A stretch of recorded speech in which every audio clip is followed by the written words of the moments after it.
My parents threatened to skip my wedding if I didn't invite my sister, who slept with my boyfriend. What happened next shocked everyone. I, 28F, never expected to be in this predicament. Yet here I am. My sister Lizzy, 26F, and I used to be quite close growing up. We shared a room in our little suburban home, whispering secrets late into the night and daydreaming about our future. Lizzy was always the more outgoing one, with a talent for art and music, whereas I was the studious kind, constantly buried in a book. Despite our disputes, we remained linked. Our parents, John, 55M, and Mary, 53F, raised us to prioritize family above all else. Dad worked long hours as a construction foreman to support us, while Mom worked part-time and ran the family. They instilled in us a strong sense of loyalty, and taught us the value of sticking together through thick and thin. Little did I know how much my familial loyalty would be tested in the coming years. I met Jake, 30M, in my sophomore year of college. He was a senior, personable and popular, with a love of books that mirrored mine. We bonded over our mutual love of classic novels, and we spent many hours in quaint coffee shops talking about our favorite authors. Jake was my first serious boyfriend, and I fell hard and quickly. After graduation, Jake opted to stay in town and work at a local publishing business. Our relationship grew stronger, and we soon began discussing our future together. We moved in together after graduation, sharing a small but comfortable apartment near the city center. Jake was always supportive of my marketing career goals and encouraged me to aim high. Meanwhile, Lizzy had decided to pursue her passion for art rather than attend college. She worked several jobs to support herself while attempting to establish a name in the local art community. I admired her tenacity and determination, even though our parents were dismayed by her decision not to pursue more study. Jake and Lizzy hit it off from the start. They shared an interest in indie music and abstract art, frequently engaging in passionate debates about the newest gallery openings or underground bands. I was overjoyed that my boyfriend and sister got along so well, never suspecting that their relationship would develop into something more sinister. 5 years into our partnership, Jake and I were doing well. We'd weathered the storms of early adulthood together, including job changes, financial difficulties, and the death of our beloved childhood dog. We had even begun casually researching engagement rings online, fantasizing about a future wedding and the family we would create together. In contrast, Lizzy's life was more turbulent. She moved from job to job, trying to make ends meet while pursuing her art. There were times when she'd crash on our couch, and Jake and I would assist her financially. I didn't mind, after all. She was my sister, and I wanted to support her goals. Everything changed on a wet Tuesday in April. I had a large presentation at work and discovered I had left some important data on my home laptop. Knowing Lizzy was staying with us that week, I contacted and requested her to send the files to me. She agreed, and I didn't think anything more about it. Hours later, after completing my presentation, I opened my inbox to locate the files from Lizzy, but there was something else, an email thread that Lizzy had mistakenly left open when she gave the files. My heart stopped as I read the letters between her and Jake, which contained intimate information and arrangements for their secret rendezvous. I felt as if the ground had vanished beneath me. I left work early, my thoughts reeling, and confronted Jake in our apartment. He attempted to downplay it at first, claiming it was just a few innocent flirtations. But as I revealed more of what I'd read, his justifications fell apart. Jake finally confessed to a 6-month romance with Lizzy. He claimed that it began innocently, late-night conversations when I was sleeping or working late, a common interest for art that grew into something more. He stated he never wanted to hurt me, that he was confused about his emotions. I couldn't endure hearing it any longer and urged him to leave. Confronting Lizzy was even more challenging. I approached her modest studio apartment, my hands trembling as I knocked on the door. When she opened it, her expression sank. She knew I had found out. Unlike Jake, Lizzy did not attempt to offer explanations. She looked me in the eyes and told me she'd fallen in love with Jake, that they hadn't planned it but couldn't resist their feelings. The following several months were a haze of agony and hatred. I moved out of the apartment I shared with Jake and stayed on a friend's couch until I could locate my own place. I put myself into work, picking up extra assignments to keep my mind occupied. I cut off all contact with Jake and Lizzy, blocking their phone numbers and social media profiles. My parents were devastated by the news. They attempted to mediate at first, encouraging me to hear Lizzy out and contemplate forgiveness, but I couldn't handle the thought of being in the same room with her. The treachery was too new, too deep. They eventually stopped pushing, but I could see the sadness in their eyes every time the subject came up. After nearly a year of treatment and self-reflection, I felt ready to date again. I first met Alex, 32M, at a charity fundraiser at the local animal shelter.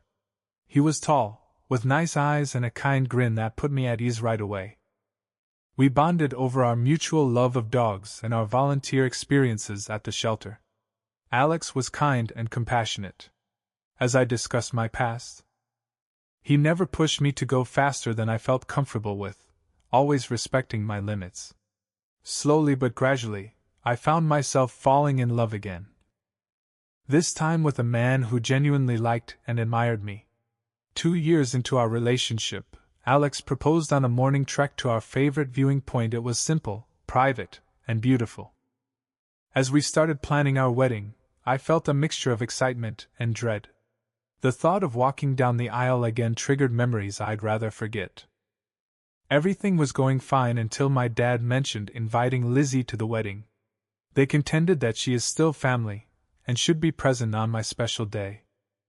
The very suggestion made my stomach turn. How could I celebrate the most joyful day of my life with someone who had given me so much pain? I adamantly refused.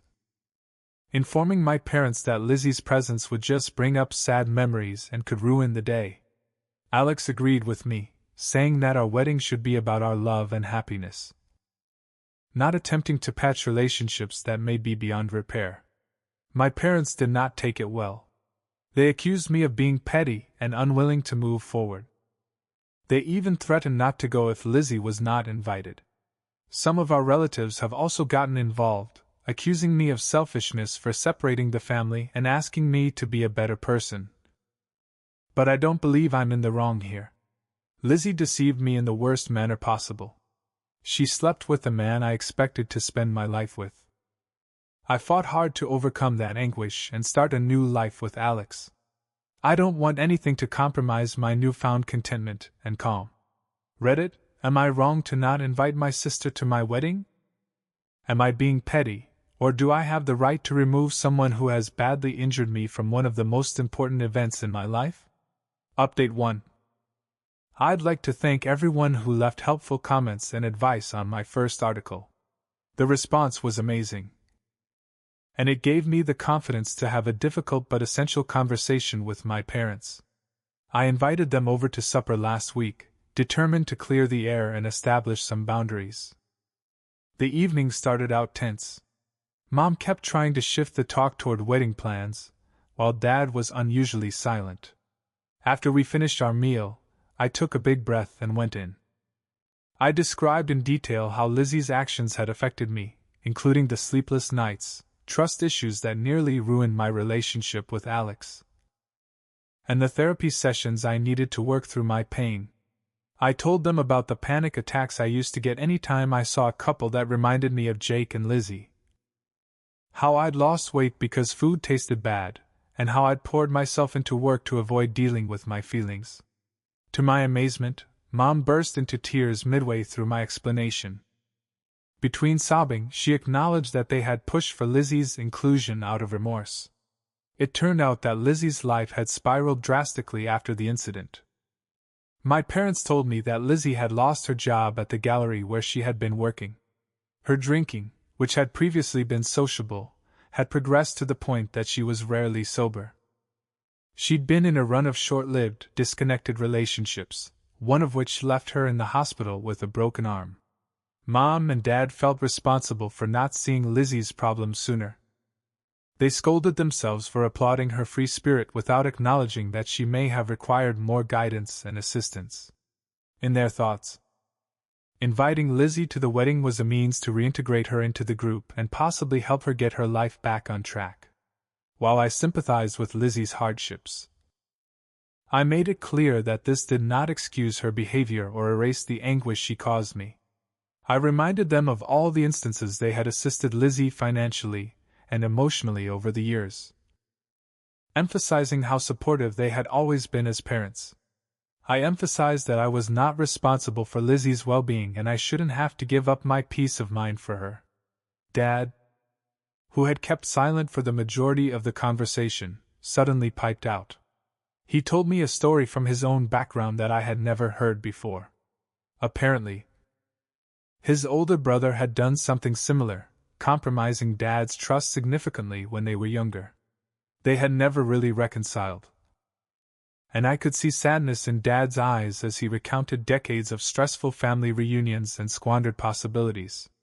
He stated that he did not want the same for Lizzy and me, which is why he had been pushing for reconciliation.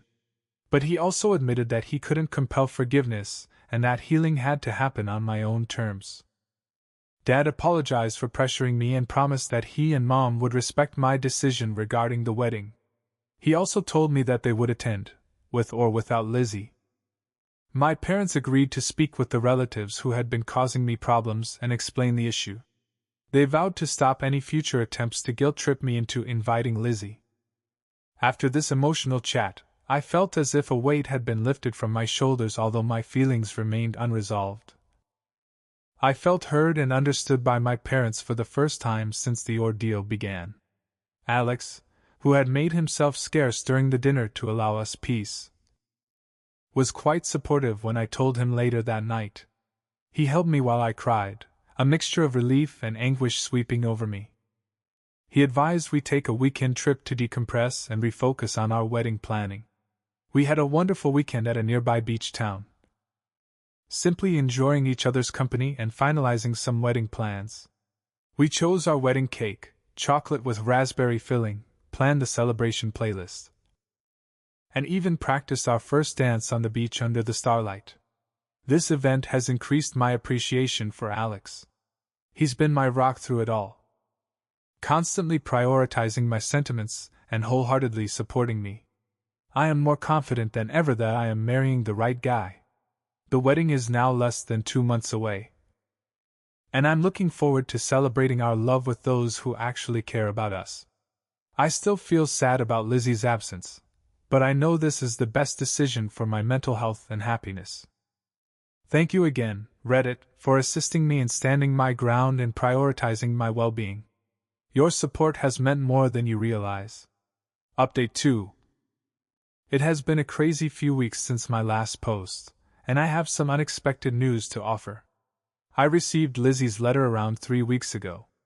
The envelope lay on our kitchen counter for days, and I hesitated whether to open it or throw it away.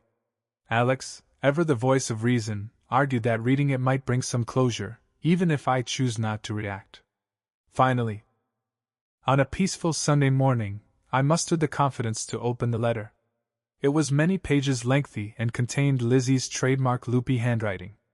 As I read, I could practically hear her voice in my thoughts, recalling late-night chats and secrets from our youth. Lizzy began by acknowledging the grief she had caused me, accepting full responsibility for her actions without making excuses. She wrote of the downward spiral her life had taken after Jake left her and how she turned to drink to alleviate her remorse and shame. She admitted to suffering from depression, which had begun long before the episode with Jake but had increased dramatically thereafter. Her admission that she was going to rehab stunned me the most. She had apparently been in a treatment facility for the previous 6 months, focusing on her sobriety and mental wellness.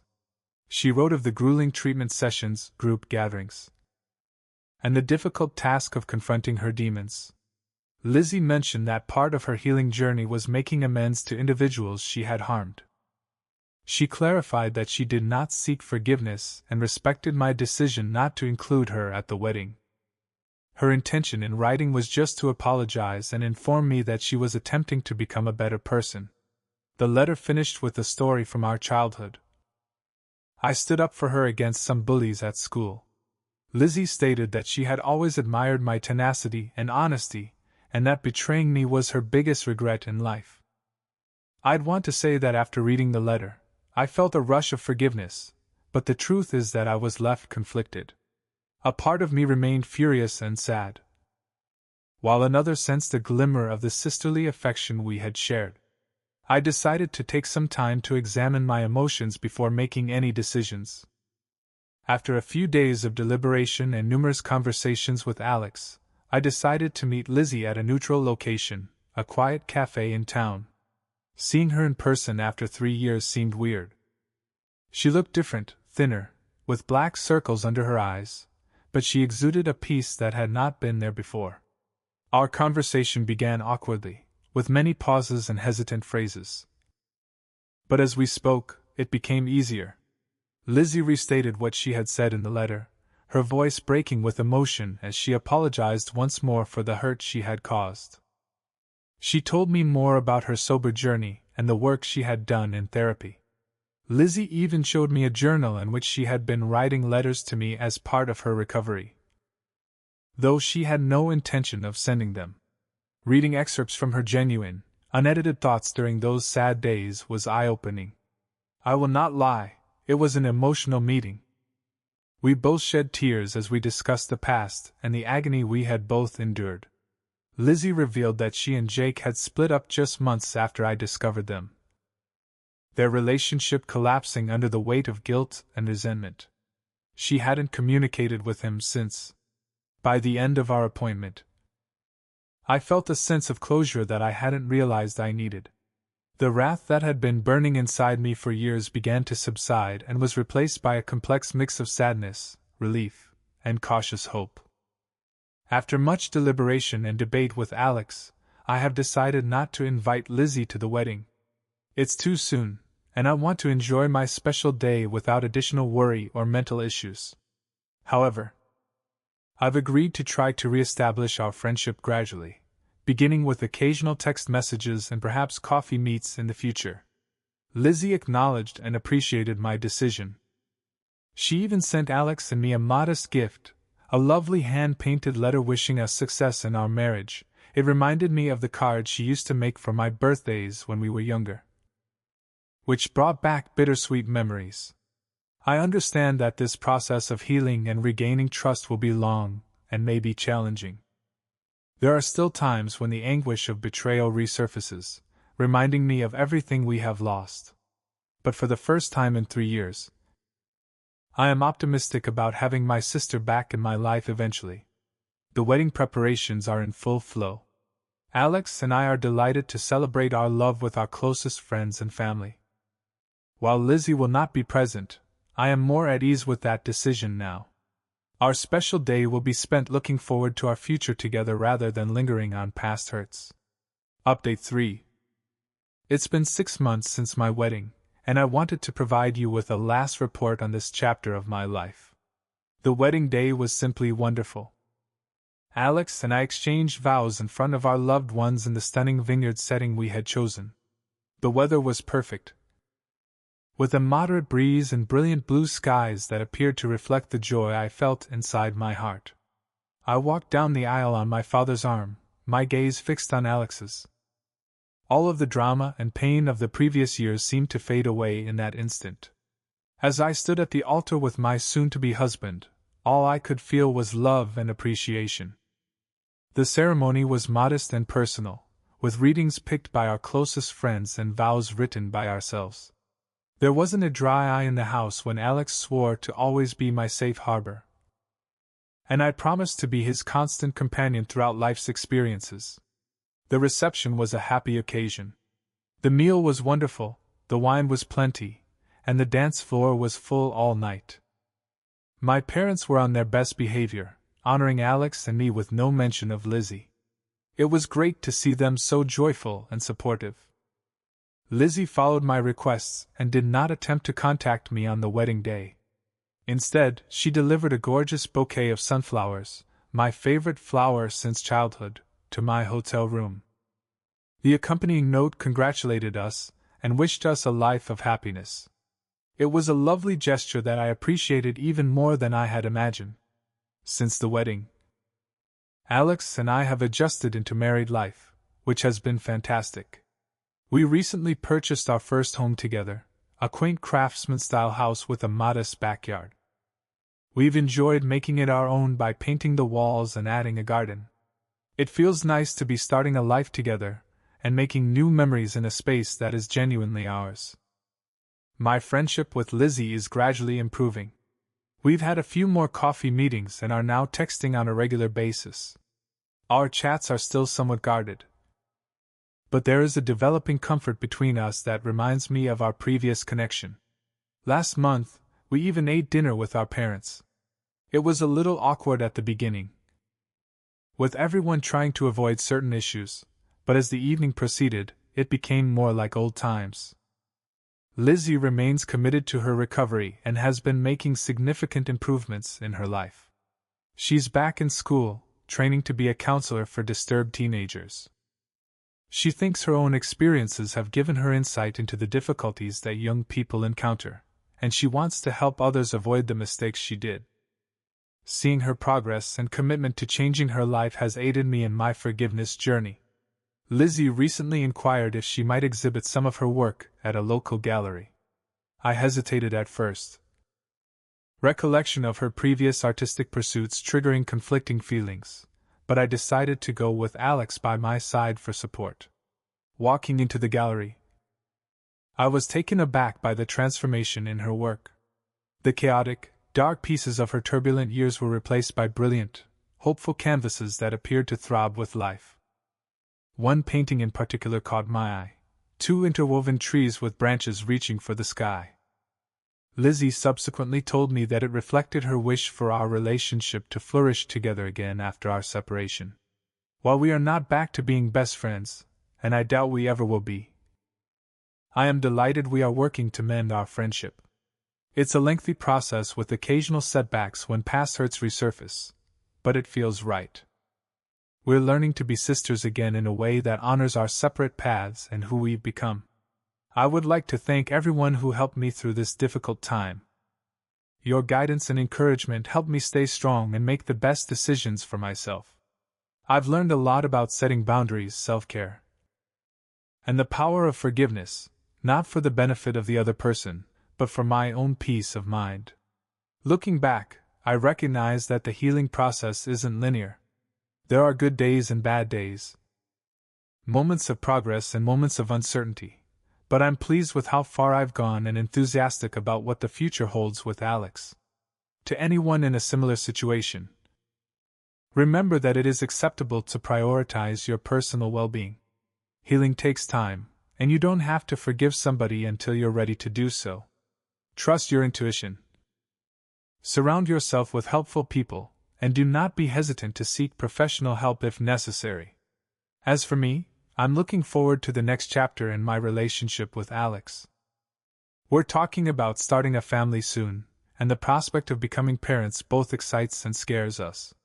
Whatever problems come our way, I am confident that we will confront them together, stronger for having weathered the storm. Thank you for watching. If you haven't subscribed yet, please do so and hit the notification bell to stay updated with more shocking real-life stories happening around you. Am I the for skipping my friend's birthday without warning because his girlfriend called me the typical girl best friend? Original post. Miles and I have known each other since we were 2 because our parents are best friends. Now, I would not say Miles is my best friend, he is a good friend, and we do hang out on occasion. But we see each other on all major holidays because of our parents. We are in our early 20s. The problem started because of a dumb childhood memory. When we were 8, we had a wedding play at school aftercare. I played the bride and the groom. It was a play with horrible songs and uncoordinated kids. Our parents made pictures and videos of that. And we each have one picture on our family picture walls. Miles is dating Lindy. They met 3 years ago and started dating last year. Lindy does not like me. So every time we coincide at a celebration, she makes a comment about me being the typical girl best friend. She once said that I secretly wanted to sleep with Miles. I have no clue where she got that impression from. Miles and I have different friend groups and schedules. Besides the monthly catch-up over food, we didn't really meet that much. Things got worse when Lindy saw the wedding play picture. The comments just got worse. She even started DMing me on Instagram saying she knew what game I was playing. I talked to Miles once about this, and he told me to give her time. So his birthday was on Saturday, and I was invited. Lindy wrote me saying something along the lines that she was going to supervise me. This was their first birthday as a couple, and I was not allowed to take up his time. I was honestly just fed up. I tried talking to Miles once more, but he said the same thing, so I just skipped out. When the party started, I wrote a quick, "Sorry I can't come," and told him my mother was going to bring his present. Now he is upset with me for missing his birthday. Lindy is mad that I made it all about myself.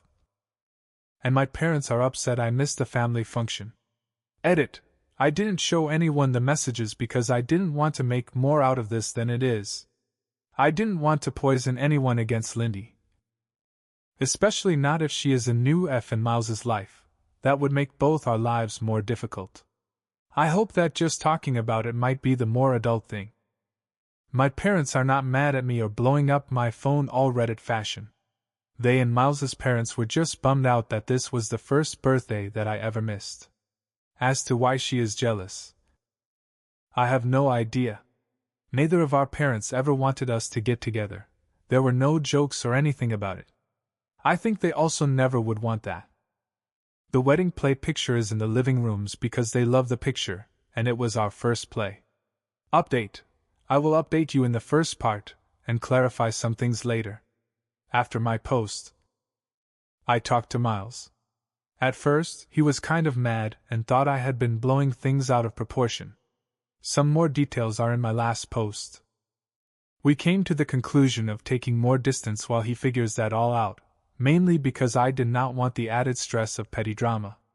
Then, I talked to my parents and explained to them what was going on.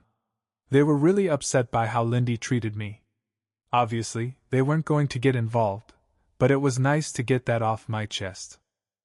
Then, nothing else happened until Tuesday evening. Wednesday was a holiday, so some of my friends took the opportunity to go to an Irish pub to do karaoke. At some point, my best friend and I went to pee and touch up our makeup. Then Lindy and some of her friends walked in and kind of cornered us. It wasn't pretty. They stared loudly, talking about man-stealing and how some women were just born to be homewreckers and imagining being pathetic enough to pretend to be a guy's friend to him, and how pick-me are the worst. They kept kind of edging us physically into the part where the hand dryers were while pretending we were not there. Until my best friend had enough and just pushed through them while pulling me behind her. We were almost at our table when Lindy went right behind me and pulled my hair so that I fell backward onto like a metallic piece where you were supposed to put your feet on. It hurt so bad that I started to see white, and then a girl next to Lindy poured beer on me. I cannot really tell you what happened. But there was a scuffle and someone dropped one of those heavy pint glasses on my head. The Lindys were taken away by police, and I was taken to the hospital. My parents were furious, as were Miles's parents. They both came to the hospital. I was severely concussed, my nose was fractured, and the worst thing is that I have a hairline fracture in my back. I stayed in the hospital till yesterday morning. Miles did try calling me a bunch. According to my parents, they told him not to visit me right now. I did get an official notice saying that apparently there was now a legal case open against Lindy and one other girl for not only assault but also public disturbance in the bar. So now I'll have to deal with all that legally. I finally talked to Miles, and long story short, those of you saying Lindy was isolating him was a sign that an abusive relationship was right. He told me all the things she said to him to make him feel awful. She would freak out about anything in her life and take that out on him. She would scratch him and bite him when she was mad. Our talk ended with both of us crying and apologizing. We will be close again.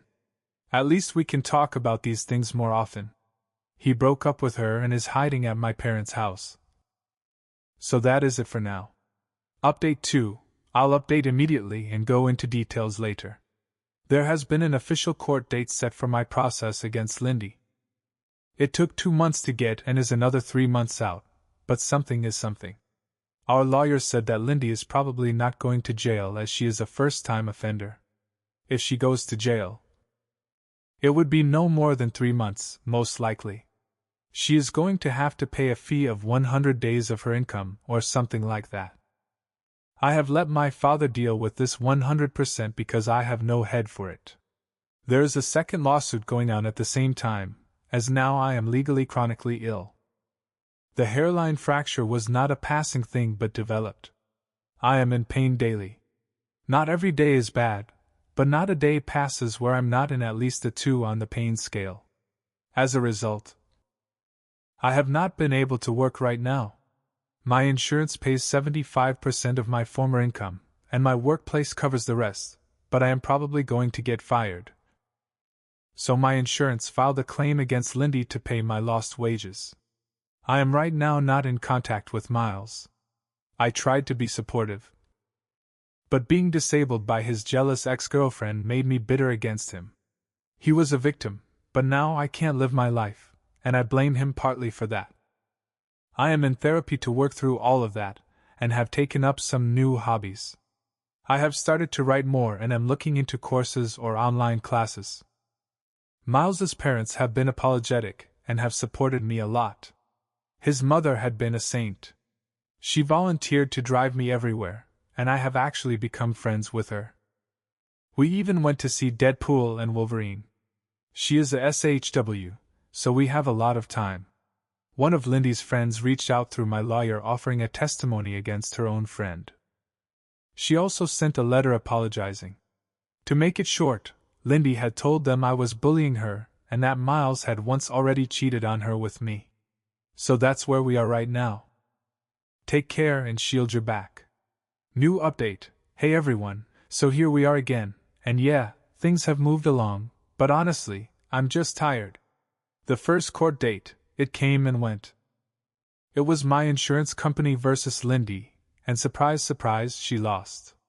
She's on the hook for most of my lost wages, which is nice, I guess. I didn't have to be there the whole time, which I was grateful for because I've had enough of this mess. As for the criminal case, well, we don't even know if we'll end up going to court for that one.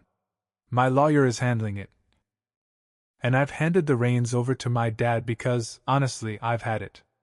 I'm no legal expert, and after that insurance loss, Lindy's in a bad spot. Her legal team is apparently scrambling to do some serious damage control, but at this point, that's not my problem. More of Lindy's friends have crawled out of their hidey holes to give testimony. Turns out this wasn't her first rodeo. Another girl came forward with evidence of Lindy pulling similar stunts back in high school. This poor girl was just sitting next to Lindy's then-boyfriend, being a normal human, and Lindy went off the rails, starting rumors and spreading literal breadcrumbs on her table to trigger her celiac disease. Yeah, she's that kind of psycho. No one could prove it at the time, but now with all these friends popping up, it's all coming to light. And believe me, these girls didn't have some moral epiphany. They're just terrified of getting fired or having anything negative pop up in their records. The receipts are coming out, and it's getting uglier by the day. Now let's talk about Miles, because that's a whole other dumpster fire. I still not speaking. Turns out he's known for a while that Lindy was threatening him with bad things if he didn't cut me off and make his parents stop talking to me, and this idiot laughed it off. Thought she meant breaking up with him or something, but no, she was dead serious. Even started stalking me and one of his cousins. She made some fake profile and was sending cryptic messages to his cousin. What did Miles do? Talked her down. Yeah, that's it. She kept giving him ultimatums and he just rolled with it. So yeah. I'm even angrier at him now. He knew she was unhinged and didn't do a damn thing about it. He let her spiral while I got dragged through the mud. His dad finally got involved and dragged him to the police, where they filed reports about all the crap Lindy pulled. They have evidence now from the stuff with his cousin and even photos from when Lindy got physical with him, so at least something's happening on that front. But it's too little. Too late if you asked me. As for Lindy, well, she's gone radio silent, except for TikTok, of course. My friends keep sending me her cringy videos, and it's honestly kind of disturbing. She's acting like nothing's happening, like her whole life isn't unraveling. She's got a new boyfriend now, and they're making those awful lip-sync videos together. I think she's living at his place. But who knows? Maybe her parents cut her off, wouldn't be surprised. Oh, and the guy, yeah, one of my friends looked him up. Let's just say he fits right into her pattern. As my grandma would say, there's a lid for every pot. On the health front, still nothing good to report. My pain hasn't improved, and I'm now waiting for a surgery appointment, which looks like it'll be early 2025. The pain is radiating to my left hip now, which is just great. I feel like that sad little dog from the Black Cauldron. But hey, silver lining. I've made friends with a few of the nurses who work with me. One of them braids my hair, which is kind of sweet. I'm also seeing a physiotherapist regularly, mostly for massages at this point. It helps, but some days I feel like I'm just patching myself together with duct tape. The therapist suggested I start doing pool exercises, so now I'm in an aquarobics class for seniors. No, there isn't a disability-specific class in my town, and frankly, I didn't feel like looking too hard. The old ladies are a riot, though. Well, except for one who always looks miserable, but honestly, I'm not one to talk. One piece of good news: I finally got approved for a wheelchair, so at least I can go out with my friends without feeling like my body is falling apart after an hour. I've also been taking a few university courses for fun and playing way too much Fallout, so there's that. And that's where we are. It's still a mess, but I'm just doing what I can to get through it. Thanks for sticking around, I guess. Now to the next story, Story 2. A player's mom nearly ruined my D&D game but instead led me to love, friendship, and a new role as Uncle Caleb in a found family. Original post September 13th, 2024. I run 2 D&D games. One I run at a local game shop. It is family-friendly and I welcome anyone who can behave and take a shower. Second game is run at my house with me and my 4 oldest friends. We get drunk and screw around in the campaign. It's a campaign we have been running since 5e first came out, and is very much built around our terrible humor. Very not public play space friendly. New player is a nice 9-year-old kid named Simon. He loves playing in my public game and found out I run another game. Asked if he could join, and I told him it wasn't really open to new players. He was cool about it. Simon is a good kid. Simon's mom found out later when she picked him up and tried to force him into my other game. I had to get the owner to help me calm her down and get her to leave. Simon was in tears apologizing. I felt so bad for him. Owner told Mom if she ever set foot in his store again, he'd ban her and Simon from the store and get the police involved if he had to. She left in a hurry and almost boned a car in her rush to leave. Simon's dad drops him off now. He came to me and the owner and begged for our forgiveness. Turns out, Mom wanted Simon in my game as a form of babysitting so she could go out and party with her other terrible mom friends. We told him as long as it's him dropping Simon off, there won't be any issues. He's a good kid, and I'd hate to lose our monk. TLDR, I run 2 games, one is kid-friendly, the other is private at my home. Kid wanted private games, I said no. Mom got mad and ruined everyone's day because she is a bad person.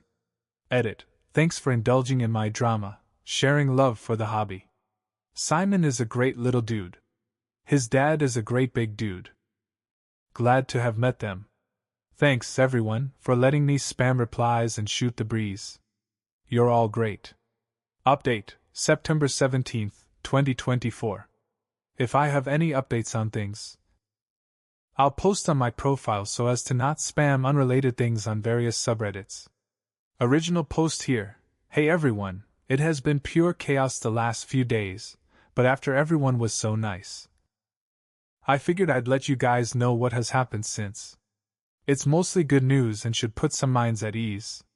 I ran into Simon's dad and his sister, Anna, at the store, and they invited me out to lunch to chat.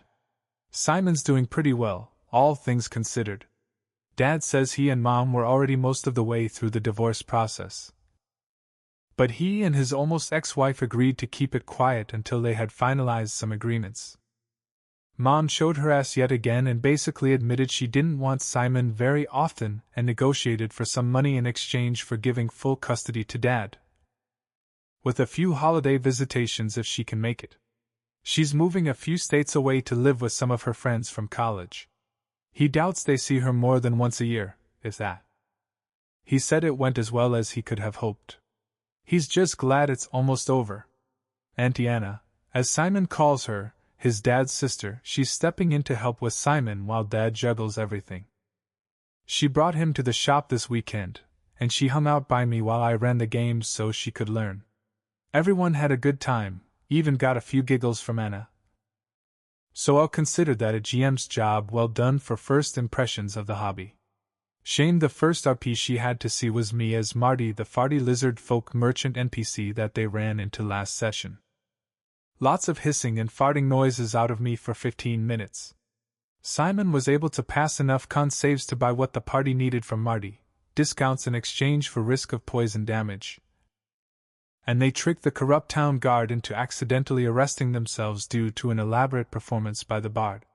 Simon's monk game went well. Anna and I talked while Simon looked at all the dice sets for an hour. After the game, she's been pulled into a parent group of parents of kids in Simon's class. I guess Simon has all the other kids wanting to try playing, and since my private game is on hiatus for at least 6 months, I offered to run one if the parents were comfortable with it. I ended up getting added to the group chat, and Anna's house is where we're gaming next. Anna and I met up for lunch, and I helped her put together a gaming space in her living room. A few of the moms came by to drop off some snacks and to introduce themselves in person. I feel like I've been adopted into a family of families, but I don't even have a family of my own. Everyone has been great. I'm so glad Simon is surrounded by these people and not people like his mom. The kids were all very well behaved. Anna and I were a bit nervous being the chaperone for a bunch of kids, but Simon's friends are great. They all had a blast making characters and doing the test encounters I had for them. There's a girl that made certain she was always seated next to Simon, and barely took her eyes off him. She has a huge crush on him but doesn't think he even realizes what's going on. It's adorable. Parents were all happy with game night, and honestly, I liked running for all kids way more than I had expected. Anna and I agreed we were fine with doing this regularly. So now, Anna and I are the game masters to everyone. Also, I'm now Uncle Caleb to Simon. Not sure what I did to earn the title, and I definitely didn't get emotional when he called me that. So that's about it. I still run 2 games, I've been adopted by a 9-year-old, and I've taken over Anna's living room with minis and battle mats. Simon is an incredible little dude, and I'm glad to have met him and his amazing family, one parent excluded. TLDR, mostly good news for Simon and his family. I've been adopted into said family somehow, and I'm now running a game for a bunch of Simon's friends in place of my private home game for the time being. Edit, thanks again, folks. Like I said in a comment earlier, I don't foresee there being anything else to update on that would be relevant to this sub, so barring some other bizarre incident happening to me while I'm gaming, I suppose this is me fading into the background. I think I smell something. Oh God, Marty's back. Edit 2, just going to sneak this in here because people are actually messaging me like crazy. And I want to just state my status with Anna. I am deeply infatuated with her. I could just go on about her like a love-struck puppy, but I'm embarrassing myself enough as it is.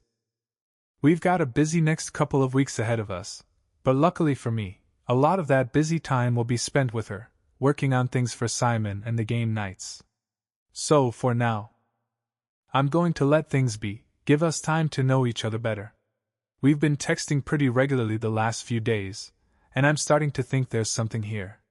Once things calm down, I fully intend to ask her on a date. Too many folks in my life and on here telling me I'd be an idiot not to. Also, spoke with Drew, Simon's dad, this morning, and he's doing all right. Said he'll be better in a few weeks when he's able to take some vacation. Going to take Simon on a father-son trip for a few days. He's exhausted even with a reduced workload. He's just now getting time to rest. Poor guy needs it. New updates. I've fallen really hard for a woman I just met. September 27th, 2024, it's been a week. I've known this woman for about a week. And I've already fallen hard. Infatuation levels are all set to max. She's incredible. Going to be spending a lot of time with her for a few weeks, and I, and a lot of folks we know, are saying I should ask her out. I'm going to. I just want to let us get through this busy point and take a bit of time to get to know her more first before I do that. If anyone sees this. September 22nd, 2024, I'm just going to update here if I have any good news to share at some point. Update for anyone still curious, October 4th, 2024, hello, everyone. While this is an update originating from a post on RPG Horror Stories, there isn't much of a horror story anymore. Just some updates on my situation and the people in my life. I wasn't expecting as much interest after the initial drama, but I've also been made aware just how much of a dense goober I am, partially thanks to folks on Reddit pointing some things out. My nephew Simon is the coolest little dude in the universe. His interest in board games is starting to really take off. Ever since I brought him over to my place and he saw my shelf of games, he absolutely loves Ticket to Ride. I gave it to him, and he wants to play it next game night. The public game party is now chasing the big bad through a few portals leading to a chronomancer domain in the stomach of a kraken, so that should be fun. Simon has expressed interest in learning to DM. I'll teach him everything I know. I would gladly play in any campaign that boy runs. He said he has some ideas, and I intend to help him make those into dice-based reality. As for how he's handling the situation with his mom, Simon is doing well, but he struggles. He's very clingy toward Drew. I'm betting this is normal for kids in Simon's situation. Simon has Drew, Anna, and a good head on his shoulders. He'll be fine. Drew and Simon spend a lot of their time together just doing little projects. They're currently putting together a puzzle while watching Simon's shows. Drew told me this was a once-a-month thing due to his work schedule. Now, it's several times a week, and they both love it. Drew did need a little time to decompress from dad mode. So one night he and I went out to a bar for a few drinks. He told me about his plans to take Simon out of town on a father-son trip. Simon's just excited the hotel has a pool. Drew says he doesn't plan to date or do anything anytime soon. The ink's still dry on the divorce papers. I think being a single dad is what I want to be right now. He wants to focus on Simon and figuring out what life looks like for them going forward. As for Anna, she was initially busy balancing work, Simon, game nights, and a bunch of other responsibilities. Since she stepped up to help, things stabilized a lot faster than anyone expected. With the divorce resolving smoothly and Simon being the easiest child in the world to take care of. Now that Drew is using vacation time, she has had a bit more free time until he goes back to full-time work. So, she's been catching up on some of her hobbies, like baking and playing games on her Switch.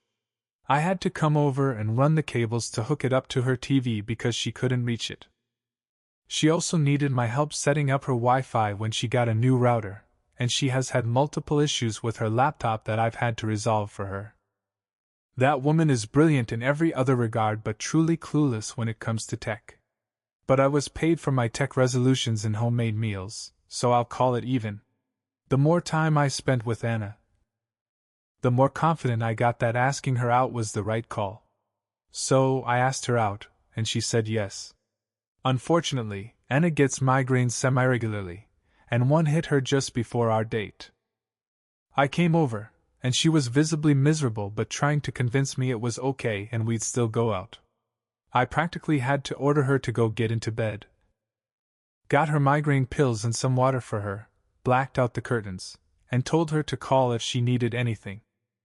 She called me a few hours later asking for something to eat because she was feeling better. So, I got her some dinner and ate with her. She kept trying to apologize. But I told her to make it up to me with another date the next day, which we were able to actually go on. It was a fantastic night. Had some amazing food and walked around town and talked. Then went back to drop her off, and we sat out in my car for another hour and talked. The last thing she said before getting out and running in was, "You're my boyfriend now, by the way," before shutting the door. I had no intention to argue, even if she'd left me time to. Since then, we've gone on a few more dates in our free time. And we're both really happy with how things are going. It turns out Anna was a few days away from asking me out herself if I didn't make a move. She also hasn't stopped teasing me about Marty and his farts, and I told her about the werewolf peer wolf I'm using soon, and she won't stop patting my head and calling me the good boy. I'm not giving her character previews anymore. I guess that's it. In the last few weeks, my life has changed so drastically it's insane. This may be strange to say, but thank you for sharing in this internet sharing circle thing that this became for me. Thank you for watching.